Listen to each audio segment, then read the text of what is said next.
President Obama and others brought the families apart. But I'm the one that kept the families together.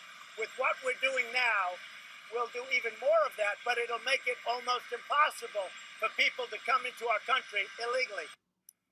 President Trump touting a new policy to crack down on illegal immigration. The move is going to allow DHS to detain migrant families together until their immigration cases are resolved rather than releasing them after 20 days. Here now, former DHS Oversight Counsel Mike Howell. So, Mike, the ACLU sounding off with a tweet. Let me read it for you, get your reaction. The government should not be jailing kids and certainly shouldn't be seeking to put more kids in jail for longer. This is yet another cruel attack on children who this administration has targeted again and again with its anti-immigrant policies.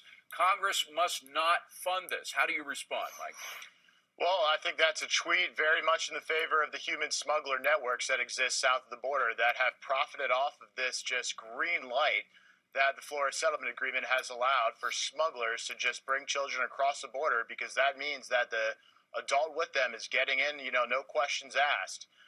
So the step that the administration took today is, telling the folks that are part of that smuggling network that that business is over. It will not happen anymore, because families will be detained together throughout their proceedings before they're released into the interior. But, Mike, this is Christina. I feel like by saying that smugglers, you're discounting all those families that have been cramped up in these detention facilities. So my question for you is, this is a statement essentially that you keep these families indefinitely. So how are we even going to pay for them? How are we going to ensure that the mental health of a lot of these children are kept up to par? I don't know how we're going to do this financially.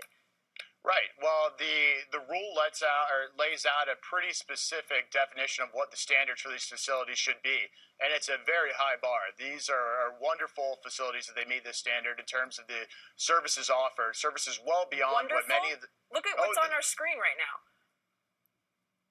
Yes, what you're showing right there is not one of the facilities that'll be licensed under the family residential facilities, but there's Xboxes, there's food, 24/7 snacks, there's inside, outside play area, widescreen TVs.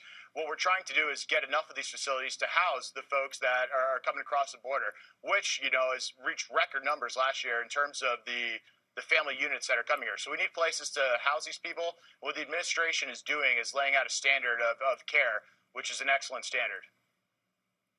Scott? Mike, sorry.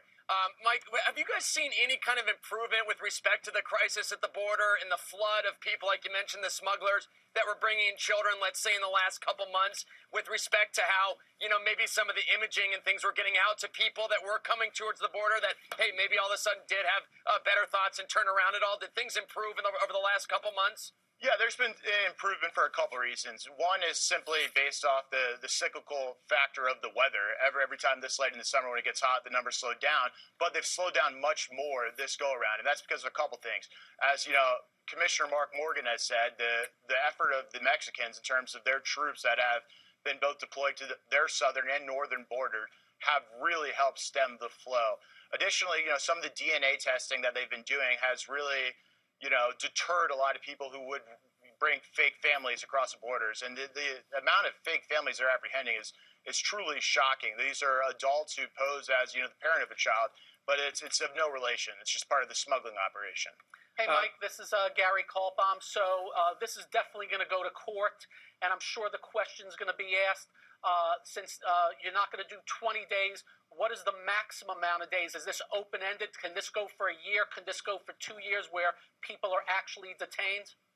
Right. Well, I haven't seen a definite timeline in the final rule, but what they're aiming for is back when the Obama administration did this, before the Florida Settlement Agreement was modified, they could process cases in about less than 50 days. So that's the timeline that we're shooting for. Of course, there are a lot of factors that it depends on. How many people are coming in. There are a lot of fixes that, can be done to fix this kind of process by which we adjudicate these claims and separate the meritorious claims out from those who are fraudulent claims. So there's a lot Congress can do. There's a lot DOJ can do. At the Heritage Foundation and our Agenda for American Immigration Reform, we call it a lot of specific fixes that can be done to speed up the process. So it's about moving them through the process more quickly. Mike, what do you think is going to happen in terms of a challenge? I mean, the administration proposing this kind of change, trying to get it through Congress, which didn't happen. Now they're trying to do it by executive order, by regulation. How is it going to withstand an assault in the courts, do you think? Right. Well, I will say that initially when the settlement agreement came out, it was contemplated that the administration could, through regulation, solve this problem. So I think they're on pretty solid legal footing there, in addition to the very robust regulatory process they took. That being said, being on solid legal foundation is no longer a requirement for a lot of these courts, especially out, in the Ninth Circuit. Right. So we'll see what they decide. I'm sure that, there will be a judge out there that hides a policy claim into a legal claim, will decide they don't like the font of the lawsuit or something, and hold it up for whatever reason, because there's a lot of policymakers wearing robes right now. Mike, I understand you're trying to reduce the incentives for coming here illegally. That makes sense.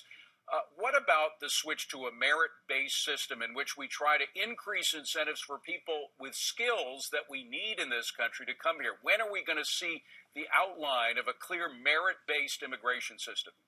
Right. Well, I think the administration took a step in that direction with the rollout of the public charge rule last week. I think that'll, be a huge shift in terms of the legal immigration side.